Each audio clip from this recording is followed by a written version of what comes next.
Jean-Marc Akabunda a quitté sa cellule ce vendredi tard dans la soirée. L'ex-bras droit de Félix Tshisekedi a été condamné pour offense au chef de l'État et propagation de faux bruits en 2022.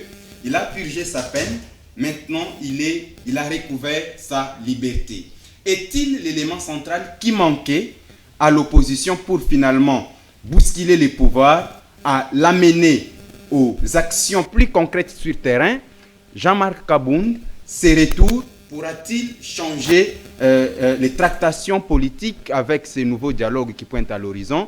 Sera-t-il l'élément qui pourrait faire changer les choses? Nous y reviendrons avec nos invités que nous avons reçus sur ces plateaux de CML 13 Télévision. Fidèles téléspectateurs, comme vous le savez, Augustin Kabouya a déclaré que Félix Tshisekedi ne démissionnera pas. Il a fait cette déclaration en réponse aux kabylistes qui demandaient à Félix Tshisekedi de partir du pouvoir. Il a aussi dénoncé l'inaction des responsables de l'UDPS qui ont été nommés. Ces derniers, selon lui, n'ont pas soutenu le chef de l'État avec des actions concrètes. Le président de la République a donné des postes clés à l'UDPS. Qu'en avons-nous fait? S'est-il interrogé? Nous y reviendrons aussi sur cet aspect des choses. Entre-temps, les États-Unis ont sanctionné le responsable rwandais, dont James Kabarebe, pour leur soutien au M23 qui terrorise l'Est de la République démocratique du Congo. Chose étonnante à l'UEC, Institut supérieur des commerces de Kinshasa, où 3 étudiants ont été expulsés définitivement pour atteinte à la pudeur et aux bonnes mœurs. Ces étudiants auraient commis des pratiques dénoncées pratiquement par tout le monde, ce qui a déshonoré tant les parents, le responsable du secteur éducatif, ainsi que certains responsables de l'enseignement supérieur et universitaire. Selon certains professeurs, chefs de travaux et assistants que nous avons interrogés à ce sujet, ils ont exigé que ces étudiants soient définitivement radiés du système éducatif congolais, c'est-à-dire qu'ils soient sanctionnés pour qu'ils ne prennent plus l'inscription dans aucun des établissements de l'enseignement supérieur et universitaire en République démocratique du Congo. Parce que, selon eux, c'est l'unique sanction qui pourrait faire en sorte qu'aucun étudiant ne reprenne ces actions, ne reprenne ces mauvaises pratiques dénoncées par tout le monde d'atteinte à la pudeur et à l'honneur des étudiants congolais. Tout le monde a condamné. Fidèles téléspectateurs, bienvenue à cette émission d'aujourd'hui, Écho de l'école des communicateurs. Vous le savez, c'est rendez-vous de samedi que vous attendez. Nous sommes là pour débattre, épiloguer autour de ces questions avec nos invités dont nous avons l'honneur de présenter ces jours. L'un après l'autre, nous allons procéder comme cela. Mardoché, bonjour et bienvenue sur le plateau de CML 13 Télévision. Vous êtes encore avec nous aujourd'hui. Comment allez-vous, Mardoché? Très bien, merci beaucoup. Bonjour à vous. Je dis salutations fraternelles patriotiques le plus aimable à mes co-débatteurs ici présents. Et puis la première question directement, Mardoché. Qu'est-ce que vous pensez lorsque vous avez appris, comme tout le monde, ces pratiques ignobles commises en plein cours par les étudiants du premier de L1, LM2, de l'Institut supérieur des commerces, devenu aujourd'hui Haute École des commerces de Kinshasa, ex-UEC. Que pensez-vous autour de cela? Merci beaucoup, Champ, pour les droits verbaux accordés. Oui, vous avez 2 minutes pour ça et puis on passera rapidement. Vous savez, ça fait très mal parce que pendant nos études, l'éducation est une chose très importante. Alors, comme vous vous souvenez, je pense que cette histoire, nous l'avions déjà vécue avec les élèves justement au collège Saint-Georges. Ce sont des élèves, ce sont de ceux-là qui viennent justement de l'école Humanité. Oui, peut-être que certains viendraient aussi de Saint-Georges, on ne sait jamais. On ne sait pas. Ça fait très mal parce que ce sont des pratiques que nous devons vraiment décourager. Parce que même si vous allez aujourd'hui, cette réalité justement met en lumière les réalités justement qui se passent justement dans nos différents établissements. Parce que ce sont des choses aujourd'hui. Nous avons même plusieurs professeurs, nous avons même les chefs des travaux, des assistants. Donc ce sont des actes aujourd'hui qui se font justement en coucou. Et cette histoire est venue justement mettre en lumière ce qui se passe justement dans nos établissements. Donc, ce sont des choses vraiment à décourager parce que je crois que l'initiative de leur expulsion est vraiment une très bonne idée.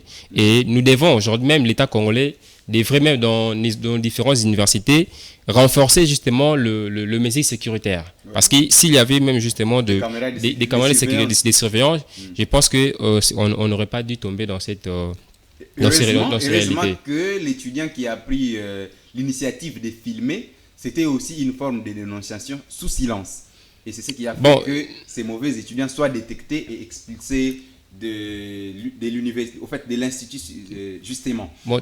Oui, messieurs, nous avons aussi reçu sur ces plateaux, après Mardoché, nous avons Peniel Bosenga. Il est analyste, proche du pouvoir, de l'Union sacrée. Peniel, quand vous voyez le système éducatif congolais, avec toutes ces pratiques qui viennent de se passer sous le mandat du président Félix Tshisekedi, on a connu les élèves de Saint-Georges qui étaient dans des mauvaises pratiques, de dépravation des mœurs et aussi d'atteinte à la pudeur. Vous êtes juriste et aujourd'hui, on voit encore des étudiants en plein cours poser des actes ignobles. Ça vous dit quoi? Est-ce que le système éducatif congolais, c'est un secteur rénové par les pouvoirs en place?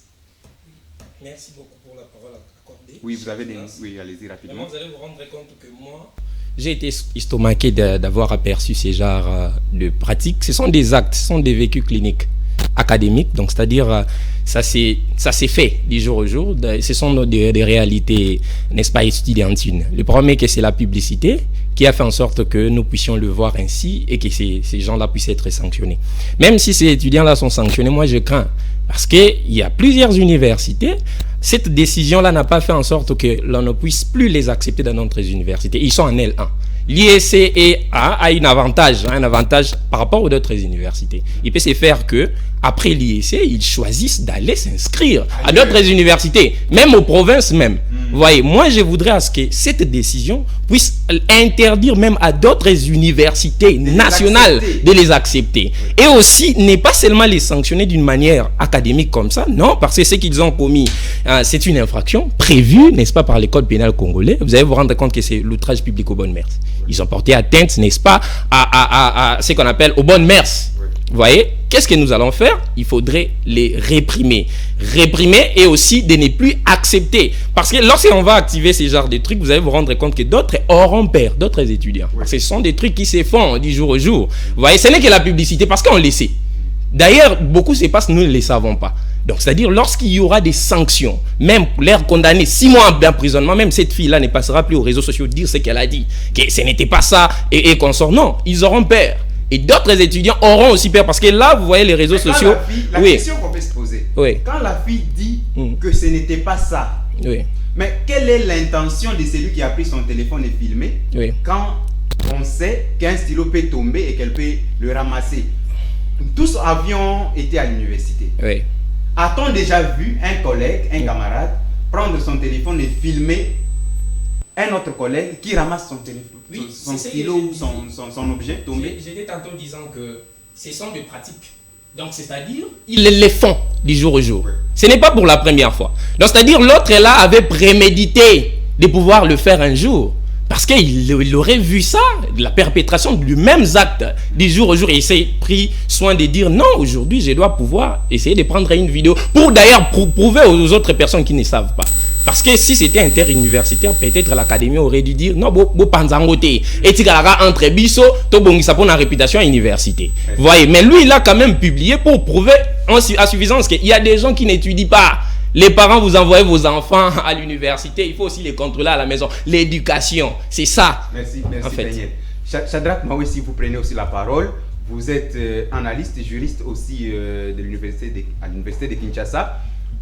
Shadrach, lorsque vous êtes parent et qu'on vous invite, parce qu'on a appris d'un responsable, d'un des chefs des travaux de l'UEC, que les parents ont été invités, convoqués à l'école pour répondre et voir dans quelle mesure leurs enfants auraient commis des actes ignobles à l'université en plein cours.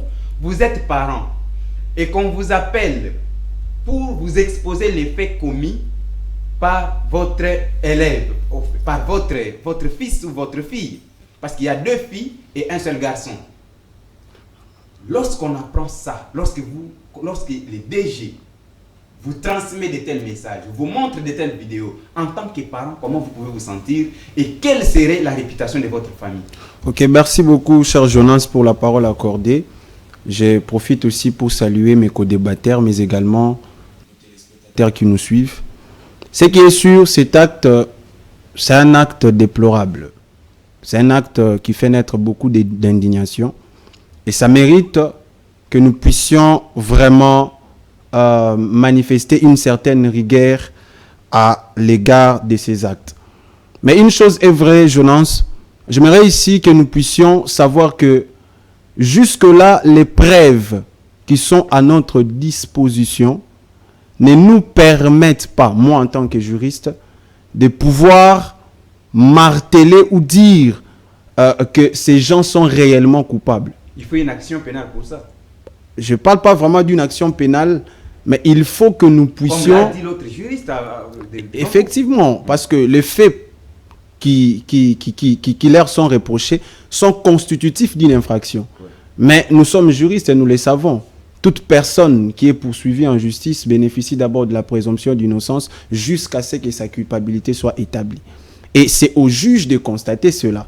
Et lorsque vous vérifiez, selon les explications qui sont données, en fait, nous n'avons jusque-là rien vu de concret qui puisse nous éclairer réellement de ce qui s'est passé. Sauf qu'il y a certaines personnes qui se font, je dirais, de... Pensez-vous que c'est possible? Est-il possible aujourd'hui d'identifier celui qui a publié la vidéo et effectivement, pour qu'il puisse témoigner si réellement les actes tels que perçus dans la vidéo seraient vrais?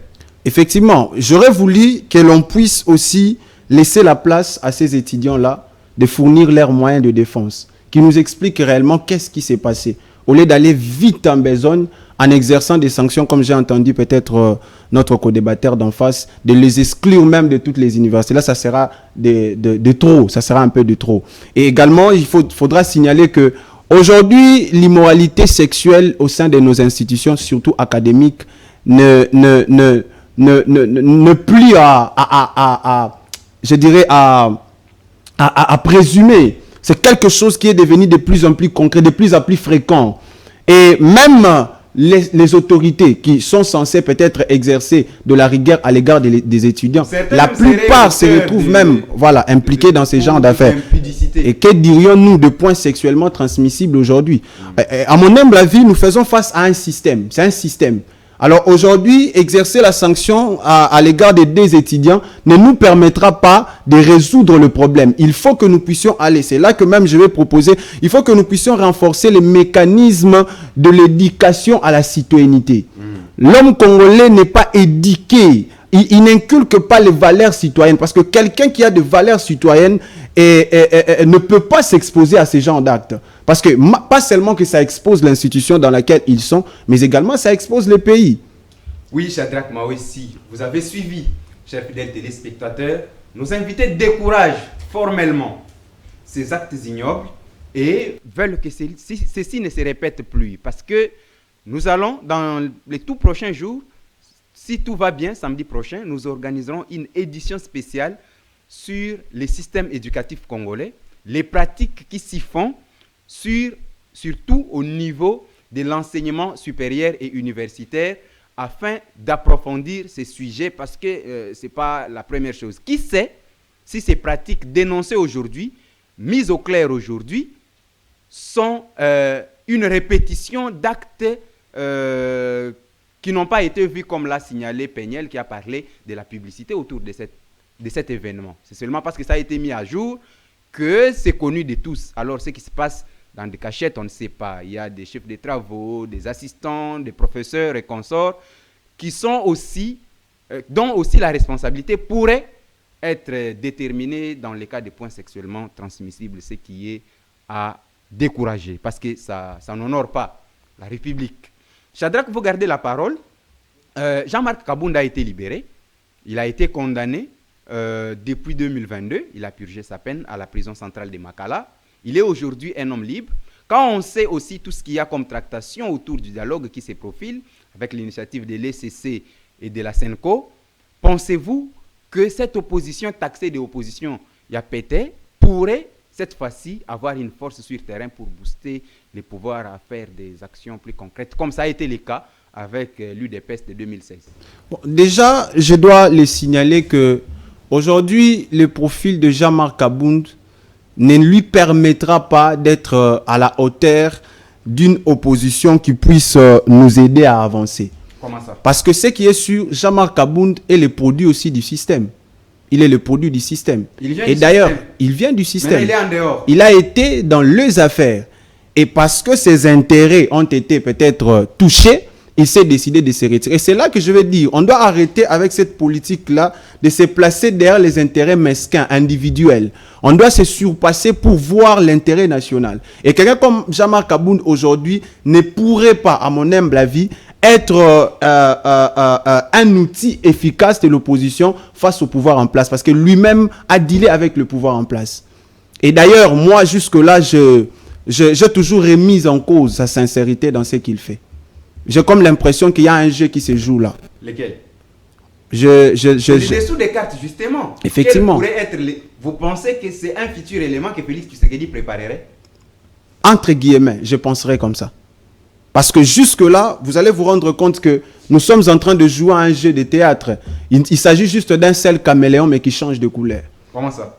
Parce que quand vous vérifiez en 2016 les discours que tenait Jean-Marc Kabound, 2018, quand ils sont arrivés au pouvoir, tout ce que Félix Tshisekedi est en train d'appliquer aujourd'hui, c'est le plan qui a été conçu. Jean-Marc Kabound était à l'intérieur. Et d'un coup, il change de position, il vient de l'autre côté pour nous faire croire que ce qui se passe de l'autre côté, c'est du diable. Vous êtes en train de dire que Jean-Marc Kabound à Kabound n'est pas l'élément sur lequel l'opposition peut compter aujourd'hui. Effectivement. Je suis en train même d'affirmer qu'il n'a pas le profil de quelqu'un en qui le peuple peut placer la confiance. Parce qu'il n'est pas modèle.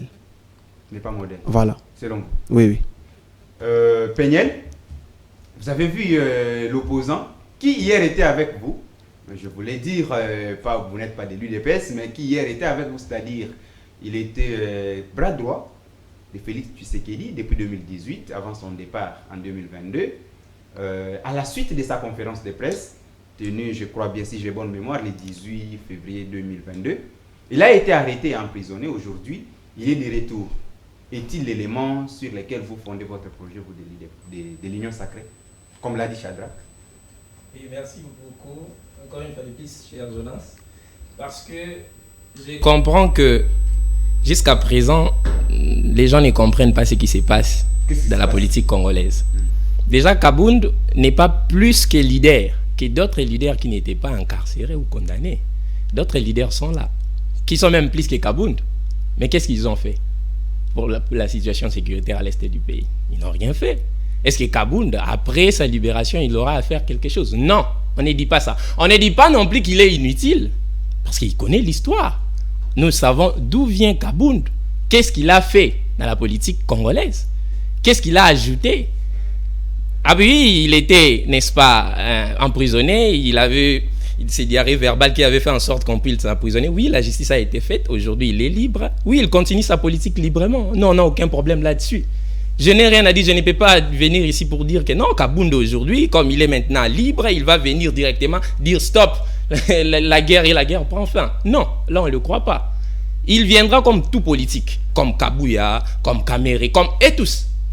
Donner son point de vue. S'il voudra dire une chose ou un truc, il aura à le dire. Mais nous ne croyons pas qu'il sera capable de faire, de finir ou de stopper directement cette guerre. Non, on ne croit pas. Pensez-vous qu'il pourrait adhérer à l'initiative de l'ECC et de la SENCO pour les probables dialogues, ou soit qu'il optera la même position que l'UDP, au fait que le PPRD de Joseph Kabila qui réclame mordicus le départ de Félix Tshisekedi du pouvoir? Bon, là vraiment je m'abstiens. Je ne crois pas. Je ne crois pas qu'il va pouvoir demander la négociation parce qu'il vient de la prison. Nous ne savons pas. Il ne s'est pas encore prononcé. Là, nous attendons ce qu'il aura à dire. Là-dessus, vraiment, je ne sais pas comment est-ce que je peux les répondre. Mais quand même, sur ce que je sache, c'est que c'est quelqu'un à ne pas négliger. Il sait ce qu'il fait. Et il connaît beaucoup à ce qui concerne la République démocratique du Congo. Il vient de sortir. On attend d'abord qu'il puisse donner sa position. Vous voyez, donc c'est un peu ça. Là, vraiment, je n'ai pas beaucoup à dire. Kabundu n'est pas quelqu'un à négliger. Malgré qu'il avait... Il faut le prendre au sérieux. Surtout ça. Il faut prendre Kabundu au sérieux. Il n'est pas quelqu'un à négliger. Il a beaucoup fait. Il connaît même l'histoire. Parce qu'il était avec le père. Vous voyez. Donc c'est ça que nous aurons à dire. Mais nous ne pouvons pas dire que comme il est dehors ou à l'extérieur, il viendra directement donner une solution parce que c'est Kabundu. Non, on attend. On les surveille d'abord. Après, on aura à dire. Donc c'est un peu ça. On le surveille d'abord. Okay. Voir qu'est-ce qu'il va faire en pratique. Donc c'est un peu ça. Oui, Mardoché Kitoko. C'est maintenant votre tour d'épiloguer aussi autour de ces sujets.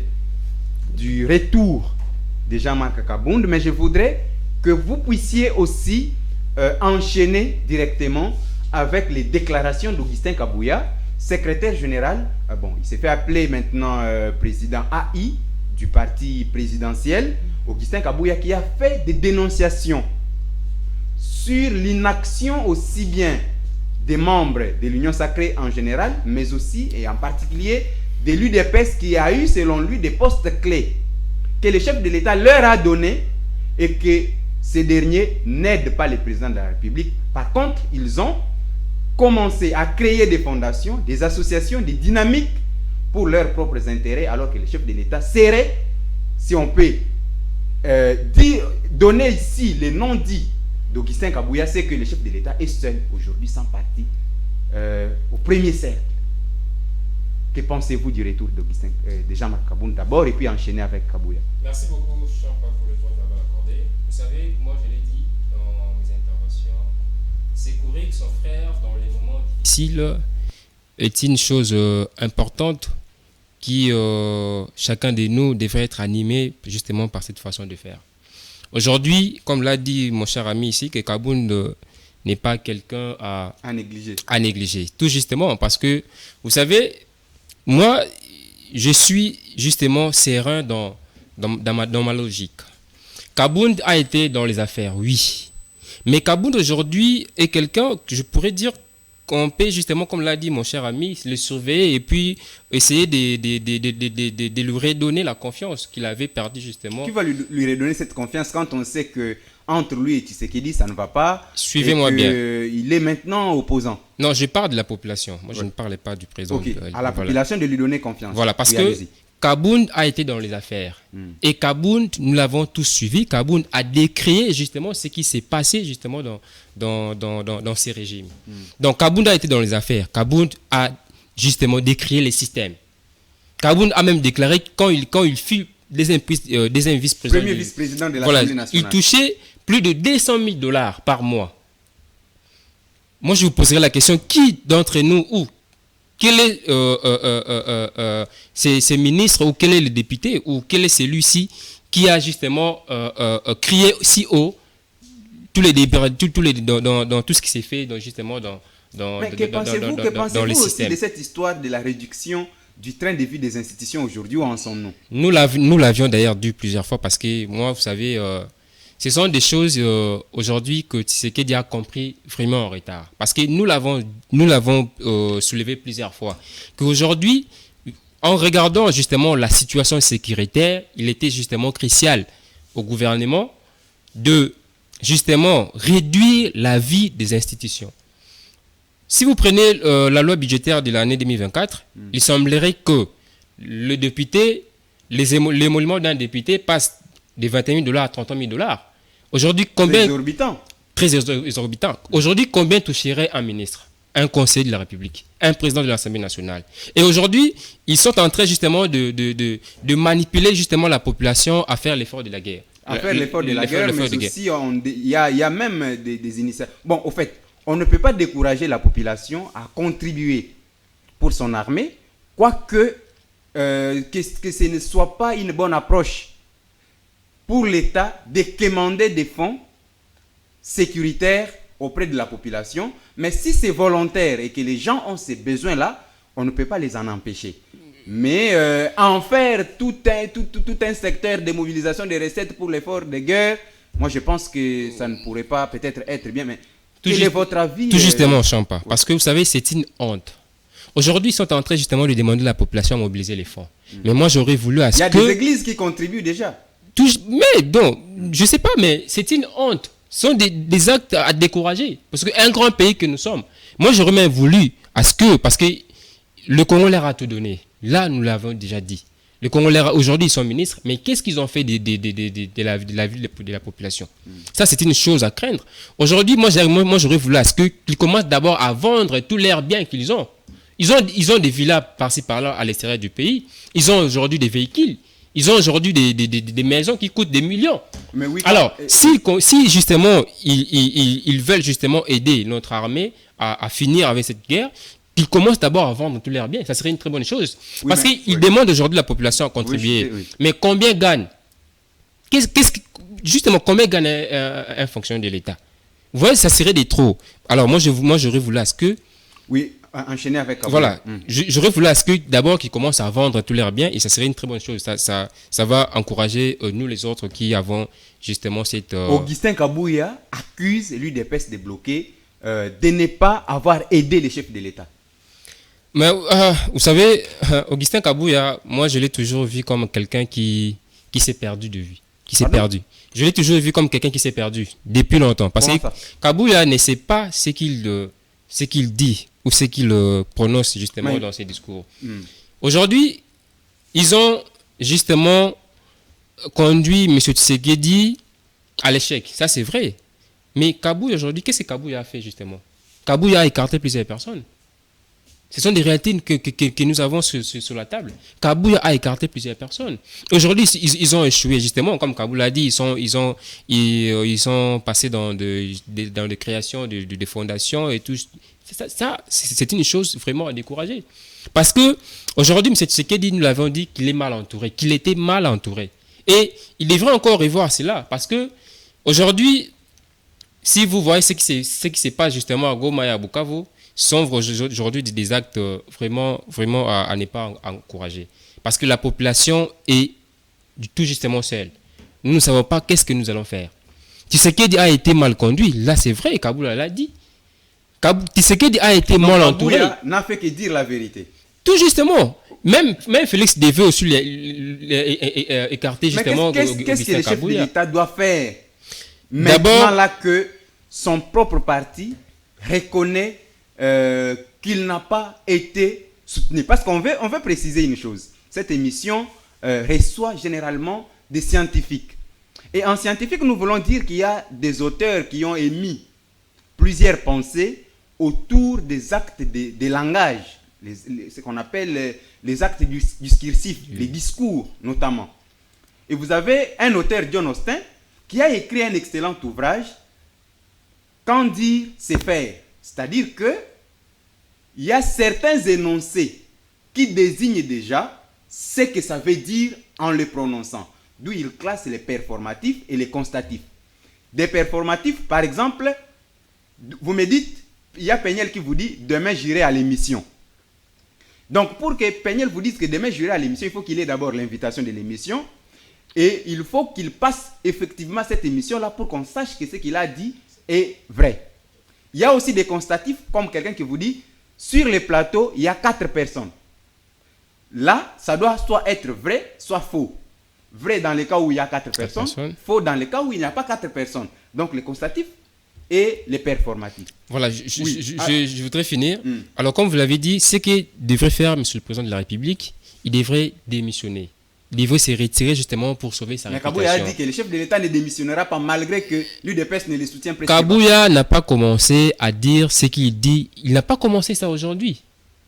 Et aujourd'hui, il accuse ses collaborateurs qui n'ont pas aidé le chef de l'État.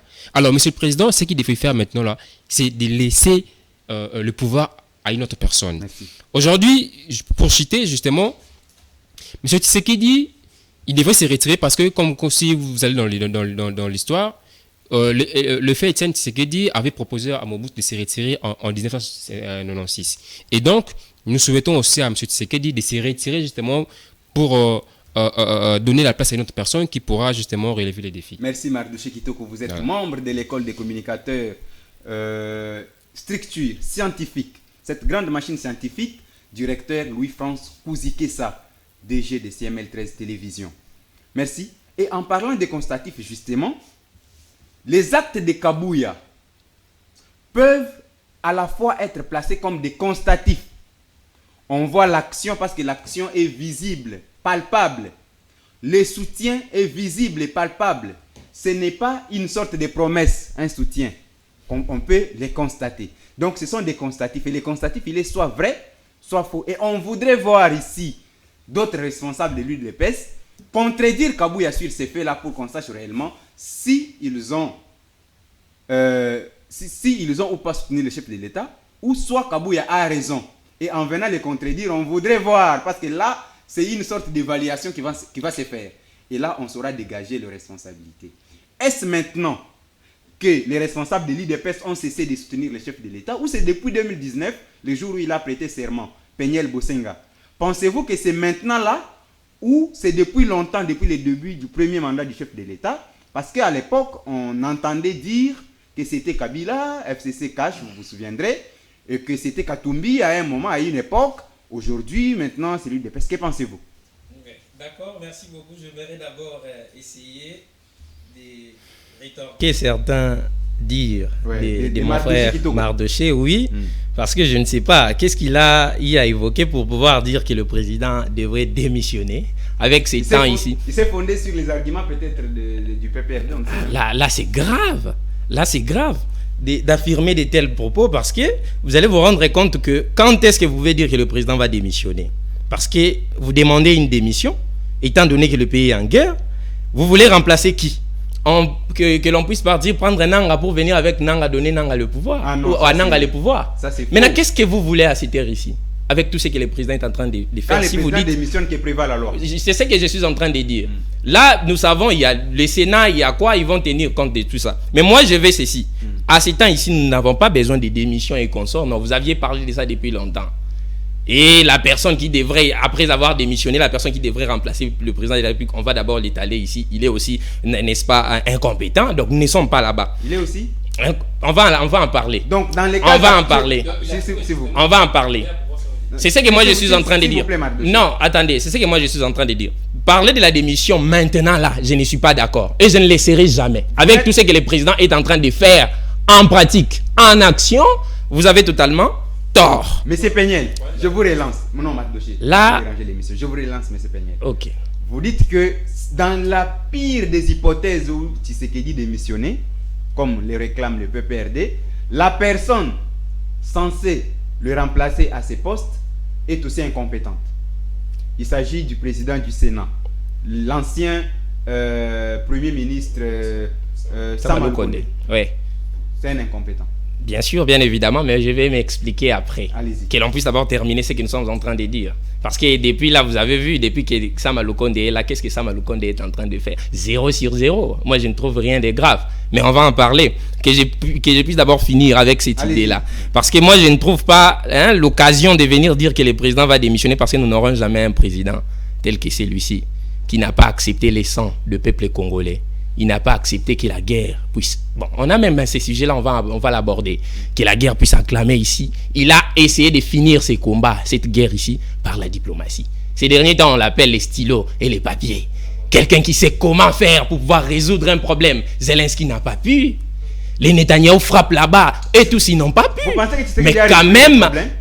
Moi, je dis, il est à 85% des résolutions de ces problèmes et de cette guerre. Il y a des gens qui meurent là-bas. C'est ce que je suis en train de dire. Il y a maintenant, comment dirais-je, il y a maintenant une, comment je peux expliquer, une différence entre les débuts et le pendant. Et maintenant là, nous sommes maintenant dans le pendant. Vous allez vous rendre compte que ce n'est plus comme ça a été au Nord Kivu.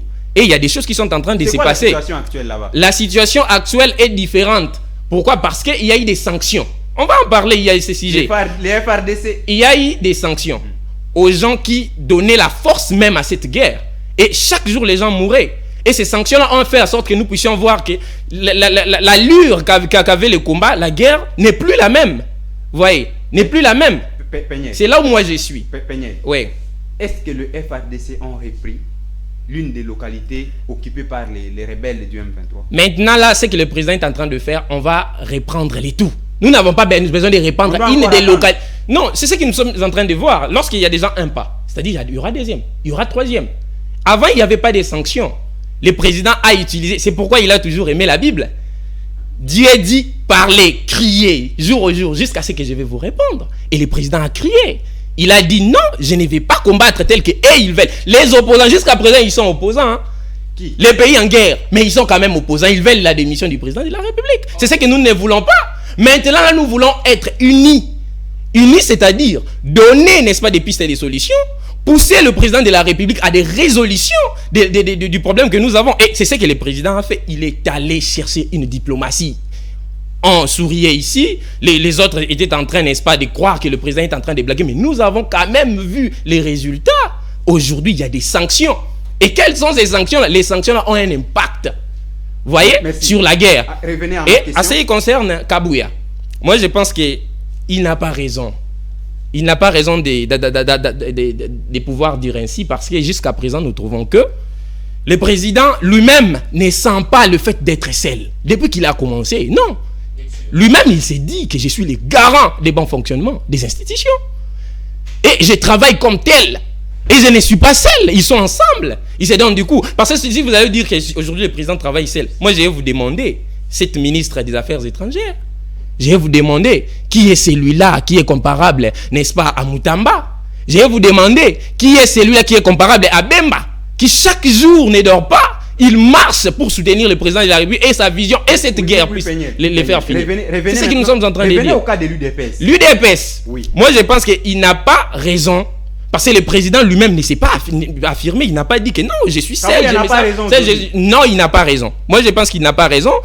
Bon, il n'est pas un dieu. Attendez. Il a dit ce qu'il pense. Peniel Bosenga, vous êtes défenseur judiciaire. Effectivement. Et vous savez comme moi que dans la hiérarchie de preuves, l'aveu c'est une preuve par excellence. Et celui qui déclare, et nous on appelle ça le statut de l'énonciateur en communication. C'est-à-dire que celui qui déclare, qui dit quoi? Kabouya, qu'est-ce qu'il dit? Il dénonce l'inaction des gens qu'il dirige du jour au lendemain. Parce qu'il est président AU du parti. Pensez-vous que ces propos de Kabouya ne sont pas vrais? Oui, vraiment, cher Jonas, il faudrait essayer de comprendre quelque chose. Hein. L'aveu n'est pas vraiment la preuve incontestable, comme vous venez de dire. Non, parce que autrefois, j'ai dit oui, autrefois c'était par excellence, mais maintenant non, parce qu'il y a d'autres personnes qui viennent sûrement faire des aveux pour pouvoir remplacer, se substituer à d'autres personnes. Il veut dire des choses, ce n'est pas comme tel, mais il les dit quand même. Pour pouvoir, non, place à mon anangai. Pour lui, il pense que ce sont des aveux. Et c'est pourquoi même les aveux restent maintenant à vérifier. Non, n'a place à moi nananga, oui, ça peut pas être un aveu. Non, il est en train de dire que oui. Un téléphone s'est perdu. Oui. Un téléphone perdu sur les plateaux. C'est moi qui ouais. Quelqu'un dit c'est moi qui ai pris. Bon, c'est ce que je dis. Oui. À la maison, la maman, elle s'est dit que c'est moi qui aurais pris ces trucs-là. Mais c'était son enfant. Mais il a dit quand même, pour pouvoir se substituer à son enfant. C'est pourquoi l'aveu est frappé à plusieurs questionnements. Okay. C'est ce que moi je dis maintenant. L'aveu est à vérifier. Okay. Il l'a dit sur base de quoi? Sur base des preuves. Déstabiliser les autres.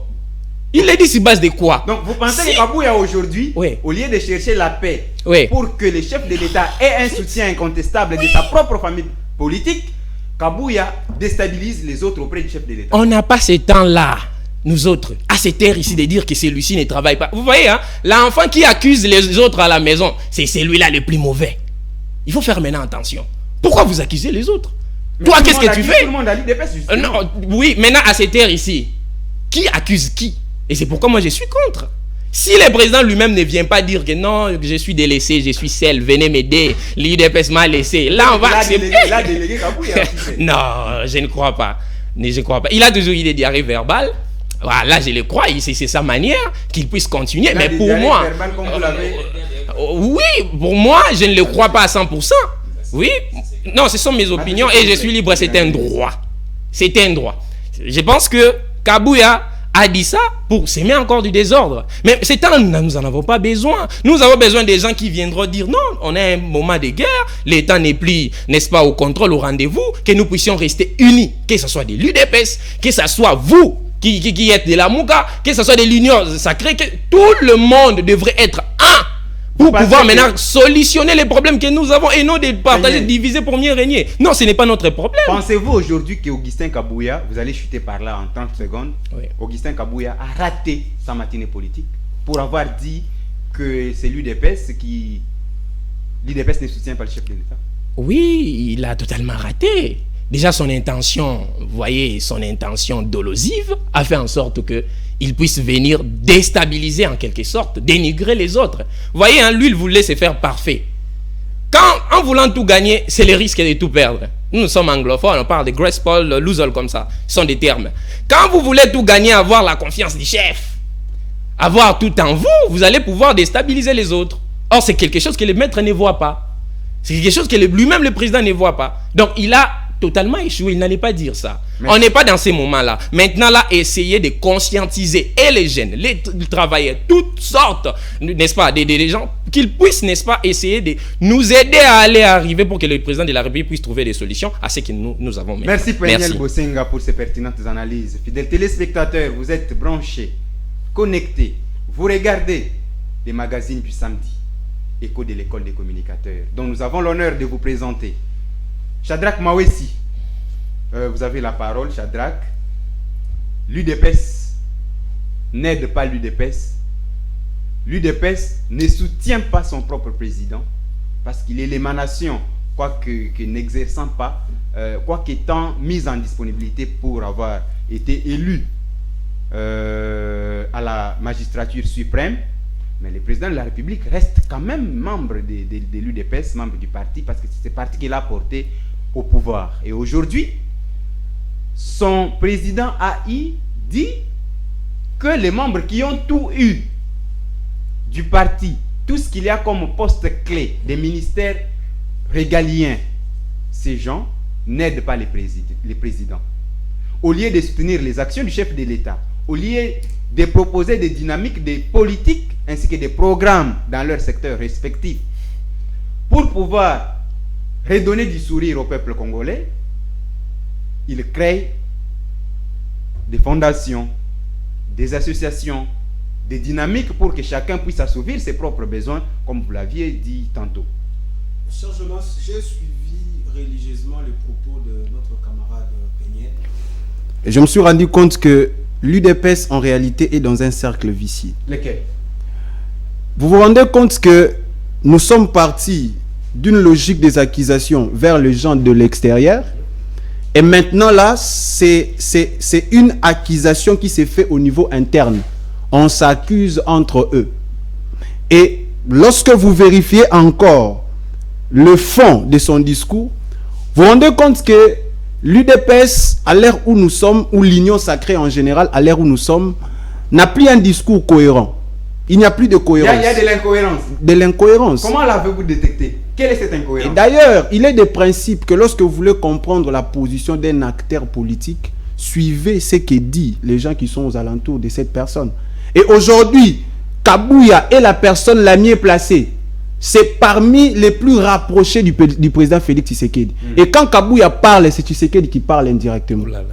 Là, c'est un élément important. Sans être son porte-parole. Sans être son porte-parole. Quand il parle, c'est Tshisekedi qui est en train de parler. Et n'allons même pas dans la logique de dire que Kabouya est en train de chercher que le président de la République ait confiance en lui, tout ça, comme il a parlé des dol, tout ça. Il ne s'agit pas de ça. Juste, il s'agit d'une sincérité.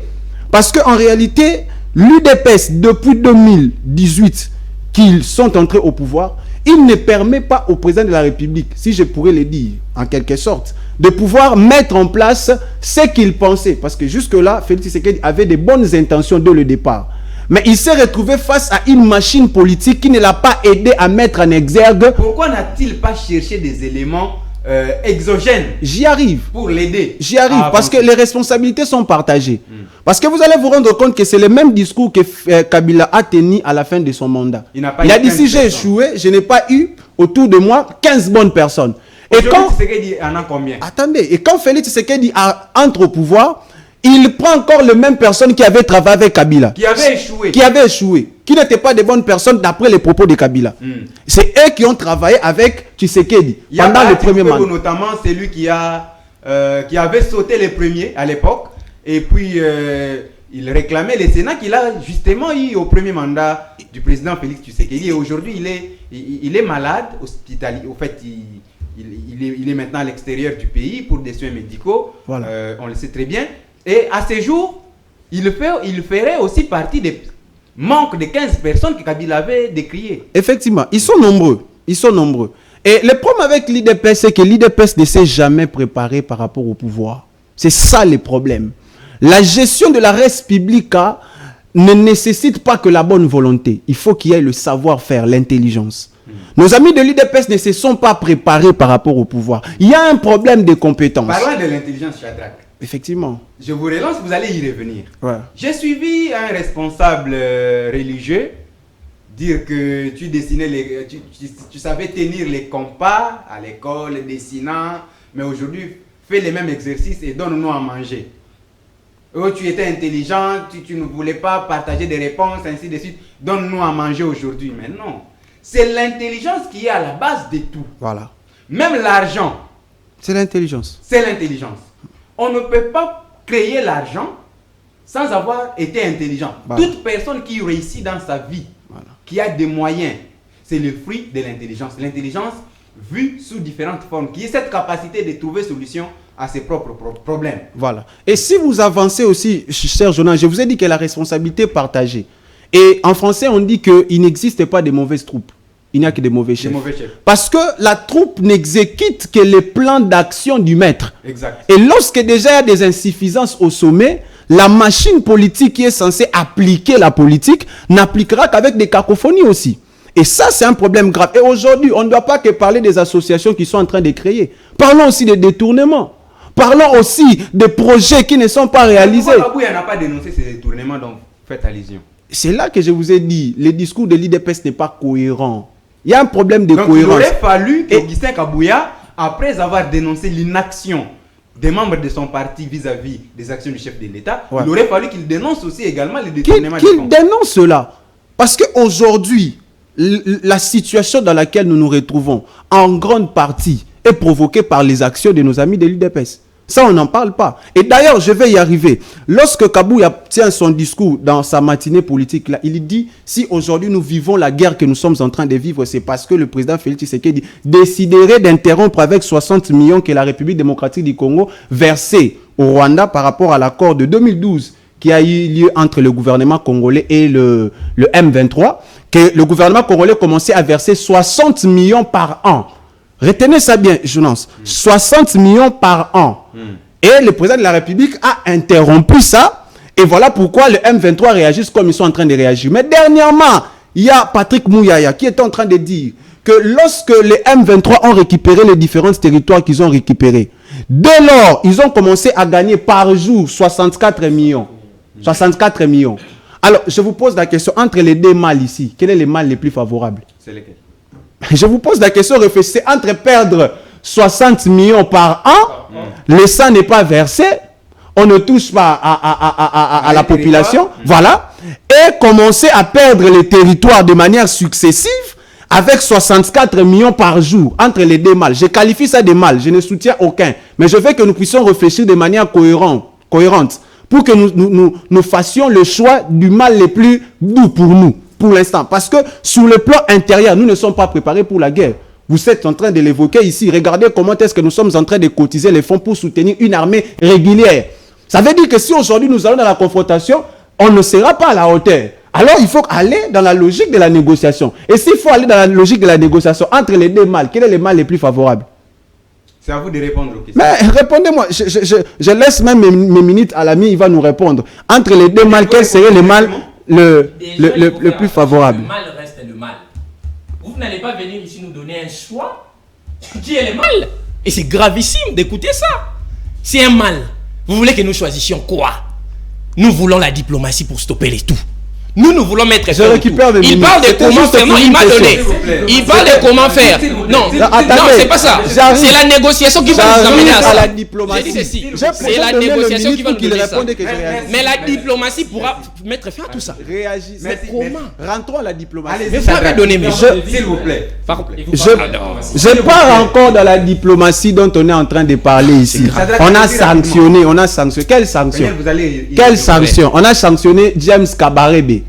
Ok? Et Oui, Shadrach, attendez. avant que vous n'évoquiez cette question, ces sanctions sont Je voudrais essentiellement économiques. je voudrais vous relancer. Je vous repose cette question pour que vous puissiez rebondir avec James Kabarebe, parce que c'est justement Ouais. notre dernier sujet. Ouais. Et en le faisant, je pense que vous allez directement chuter parce que nous atteignons déjà notre temps d'antenne. Ouais. Shadrach Mawesi, il y a les États-Unis qui ont à ce jour sanctionné des responsables rwandais, essentiellement de l'armée, parmi lesquels figure James Kabarebe.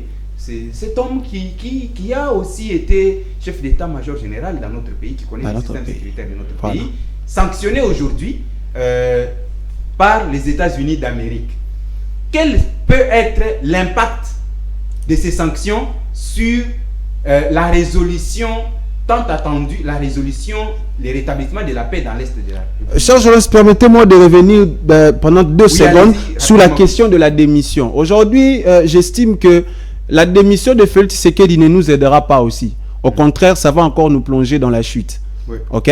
J'estime qu'à ce niveau où nous sommes, la meilleure des solutions serait plutôt de mettre en place un gouvernement qui sera le produit d'un dialogue entre le gouvernement en place et l'opposition, pour mettre en place des personnes compétentes, parce que le pays est en crise. Donc, on doit chercher les meilleurs d'entre nous. Vous plaidez pour un gouvernement d'union nationale, que nous choisissons les meilleurs d'entre nous. Parce que autrefois, Kabouya l'a dit, le président a confié les postes stratégiques aux membres de l'IDPS. Et si vous regardez bien les critères de choix, c'était pas la compétence, mais le militantisme. Toi, tu as combattu avec nous. Tu étais avec nous lorsque nous battions. Alors prends ces postes. Prends ça. Et ça conduit le pays dans le trou. Et maintenant, là que nous sommes face à une crise, il serait mieux de réfléchir dans l'opposition, tout comme dans la majorité, qui sont les meilleurs d'entre nous, qui peuvent aujourd'hui nous aider en termes de compétences pour pouvoir faire sortir les pays dans le trou où nous nous situons. Mais si on doit aller dans la logique de la démission, ça ne sera pas du tout normal. Voilà. Avec James Kabarebe. Et si je dois revenir sur la question de James Kabarebe, aujourd'hui les États-Unis d'Amérique sont en train de jouer avec le gouvernement congolais. Ils jouent avec le gouvernement. Effectivement. Ce sont des sanctions hypocrites. Ce sont des sanctions hypocrites. Parce que regardez ce qui s'est fait pour l'Ukraine et ce qui s'est fait pour nous. Comparez. Parce que c'est le jour et la nuit. L'Ukraine est touchée. Regardez comment les États-Unis d'Amérique ont réagi. Les aides concrètes. En termes de munitions, voilà. d'argent, en termes même de la provision. Voilà. Tout ce qu'il faut pour mener une guerre. Voilà. Mais ici chez nous, ce sont des condamnations verbales. C'est que nous avons justement décrié les actes performatifs. Effectivement. Nous allons faire. Mais concrètement, il n'y a rien. Alors qu'on sait que ces actes performatifs répondent aux conditions de félicité, c'est-à-dire quelque chose qui pourrait ou qui ne peut pas. Et aujourd'hui, quelqu'un comme James Kabarebe, James Kabarebe n'est qu'une marionnette. Qui ne sait pas aujourd'hui que l'acteur principal de ce qui s'est fait à l'est du pays, c'est l'Union européenne et certains multinationaux. Mais c'est auprès de cette Union européenne que le gouvernement congolais espère les sanctions, chercher justement des solutions. C'est cela la diplomatie de folie. Vous voyez. Non, mais c'est agissant tout de folie. Excusez-moi pour le terme.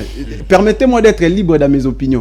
Parce que aujourd'hui là, nous sommes sans ignorer que c'est l'Union européenne qui finance l'armée rwandaise. Les opérations que l'armée rwandaise est en train de mener sur le sol congolais, les fonds en termes d'armement, en termes de finances, viennent de quelque part. Oui. Et d'ailleurs, pour votre information, l'Union européenne est actuellement en accord avec le Rwanda en matière d'exploitation minière. Sachant que le Rwanda n'a ni coltan, ni l'or, ni quoi que ce soit. Mais vous traitez avec lui. Et d'ailleurs, il se démontre que le Rwanda a augmenté même les taux de production mondial de coltan et de l'or au temps où nous sommes, qu'il n'a pas. Donc, ça veut dire que si... En réalité, nous ne devrions pas, nous, Congolais, aujourd'hui, espérer auprès de cette Union européenne, cette comme l'avait dit la journaliste Colette Brackman, voilà, que le Congo n'a pour ami que lui-même. L'Union européenne, c'est une union de recellaires. Vous comprenez? C'est un peu comme lorsque je vole le téléphone, je viens, je te donne. Ouais. Ok? Ce sont des recellaires. Le Rwanda pille nos minéraux et ils les dirigent là-bas, ils les reçoivent. Et puis ils viennent avec des histoires de sanctions apparentes. Nous voulons du concret. Et chers journalistes, permettez-moi de revenir un peu sur la question de mouvement de Jean-Pierre Bemba que j'ai vu notre ami Peniel en parler ici. Mais je me demande, nous sommes où? Jean-Pierre Bemba, actuellement il est ministre des Transports, j'espère. Ouais. Mais je ne comprends pas cette activité intense qu'il a auprès de l'armée. Je ne sais pas relier le ministre des Transports et l'armée dans cette situation dans laquelle nous sommes. Ça devient... Mais c'est grave. Attendez. Shadrach, s'il vous plaît. Nous nous excusons, chef des téléspectateurs. Vous sentez l'émotion qu'il y a autour de ce plateau. Jean-Pierre Bemba est ministre des Transports. Des Transports. Il était à la Défense. Voilà. Il n'a fait rien. S'il vous plaît. Ayant été remanié, oui. Il est parti, s'il vous plaît, il est parti de la Défense. Il faut te dire qu'il n'a rien fait. S'il vous plaît, ne me faites pas dire ce que je n'ai pas dans. Non, mais nous ne me faites pas dire ce... S'il vous plaît, ne me faites pas dire ce que j'ai à dire. Je suis en train d'expliquer aux téléspectateurs que Jean-Pierre Bemba était à la Défense. Ah ouais. Le président de la République a jugé bon, dans son pouvoir discrétionnaire, de le faire partir de là pour les transports. Voilà. Et aujourd'hui, puisqu'on a des problèmes, il soutient les efforts de guerre. Du moment où les secteurs où il devait travailler vit des situations graves. Regardez la situation de circulation dans la ville de Kinshasa. Donc, il ne fait rien là où il devait faire quelque chose et il voulait faire quelque chose là où il ne doit pas faire quelque chose. Voilà. Ok. Merci beaucoup. Peniel Bosenga. C'est votre tour maintenant. Non, vous allez conclure. Shadrach a conclu, il a fini son temps d'antenne. Non, vous allez y revenir. On prend Peniel et puis vous allez conclure pour qu'on puisse désannoncer l'émission. Peniel Bosenga, c'est à votre tour maintenant. C'est grave. Les États-Unis d'Amérique ont sanctionné des responsables rwandais. Est-ce que ces sanctions pourraient-elles aider? Nous sommes dans les pendants, comme vous l'avez dit. Est-ce que ces pendants tendent-ils finalement vers la fin pour que finalement la paix soit résolue? D'accord, cher Jonas. Vraiment, je reviens un peu à ce que l'ami vient de dire, parce que c'est grave. Allez-y rapidement. Je passe un peu vite parce que vous allez vous rendre compte qu'à ce temps ici, vous allez me dire que je suis cordonnier. Tellement je suis cordonnier, ce qui se passe à l'est du pays, ça ne me regarde pas. C'est pas ce que nous avons dit. Aujourd'hui, tu vas me dire que non, moi je suis étudiant, j'étudie. Non, moi j'ai parlé de tout Congolais, ministre de Justice, ministre des Sports, que ce soit quel ministre. Oui. Maintenant, nous avons un problème spécial qui se passe à l'Est.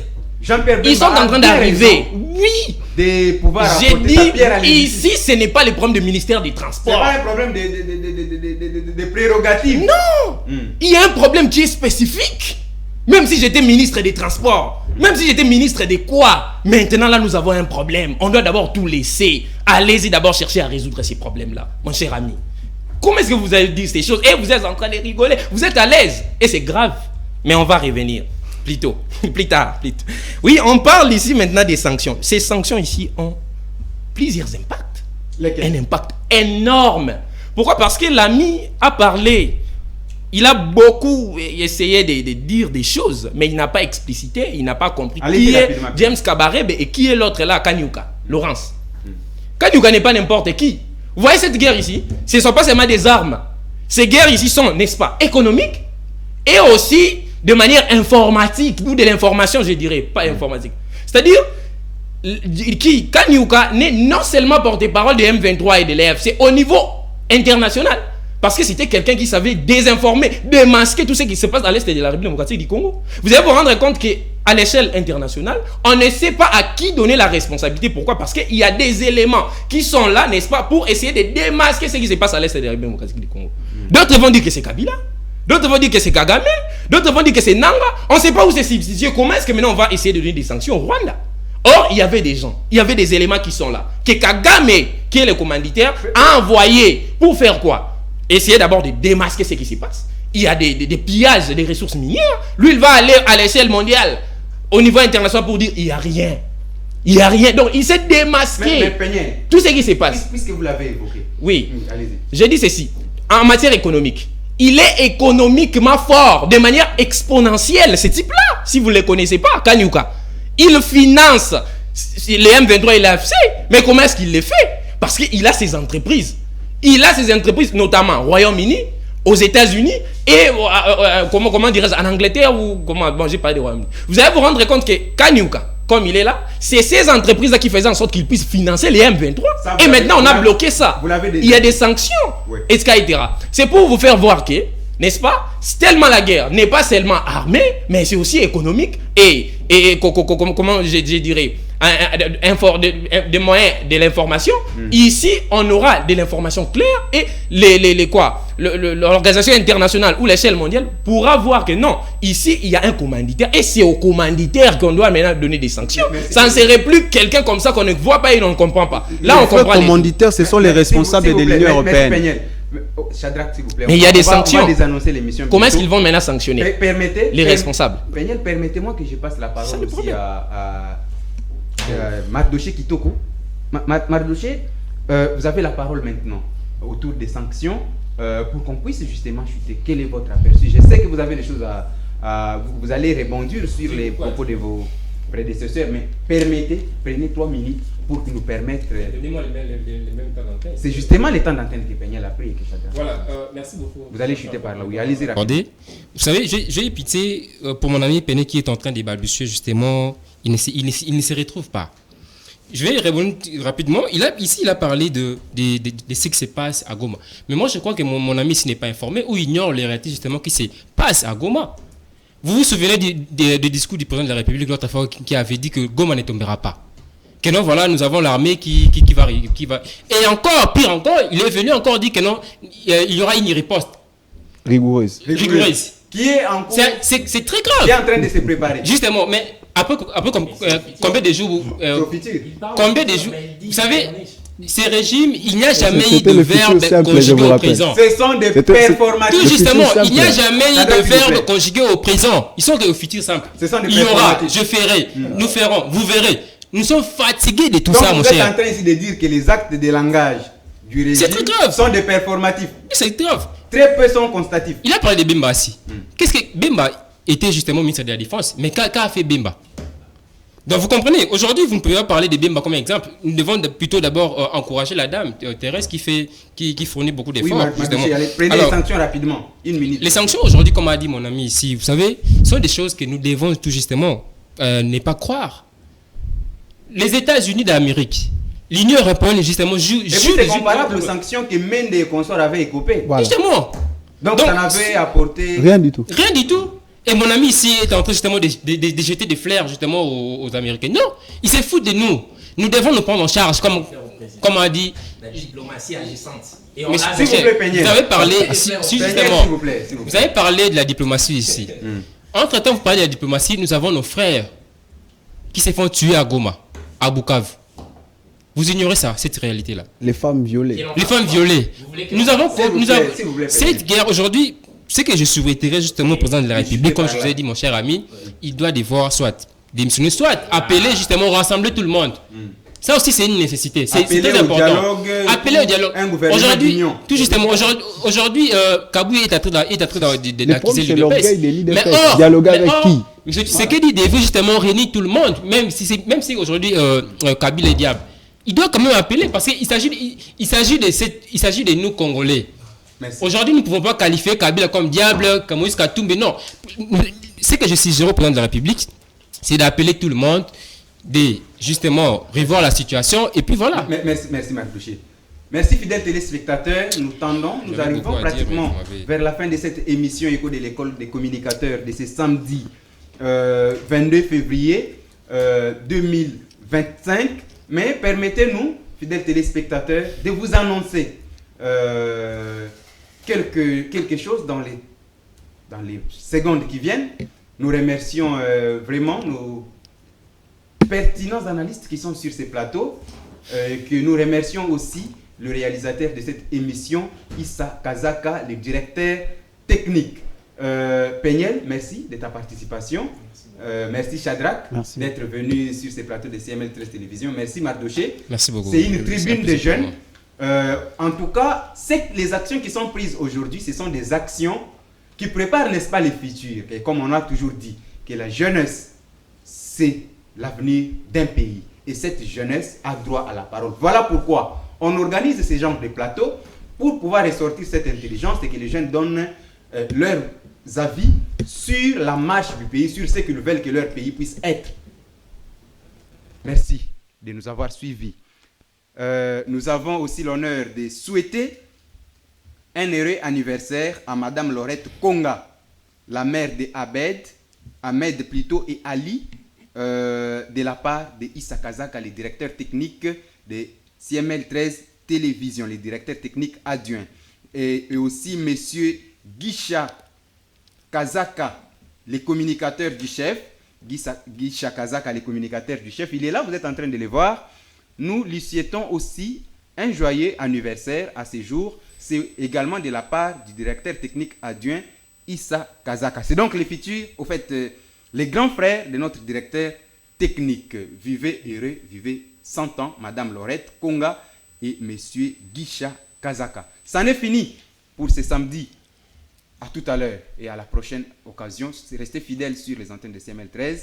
À la prochaine occasion et au samedi prochain. Pour l'édition spéciale que nous organiserons sur l'enseignement supérieur et universitaire en République démocratique du Congo.